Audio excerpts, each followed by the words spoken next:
Indian bank Podili శాఖ ప్రారంభం.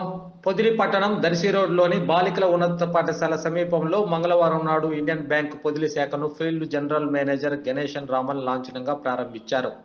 అనంతరం స్థానిక పొదిలి శాఖ మేనేజర్ కటకం గోపాలరావు అధ్యక్షతతో జరిగిన ఖాతాదారుల సమావేశంలో ముఖ్య అతిథులుగా హాజరైన field general manager Ganesan Raman, zonal manager DS Murthy, assistant general manager Krishnamohan మరియు స్థానిక వ్యాపారులు గునుపూడి చెంచు సుబ్బారావు, గునుపూడి మధుసూదనరావు తదితరులు ప్రసంగించారు. ఈ సందర్భంగా పొదిలి బ్యాంక్ మేనేజర్ కటకం గోపాలరావును ఘనంగా సత్కరించారు.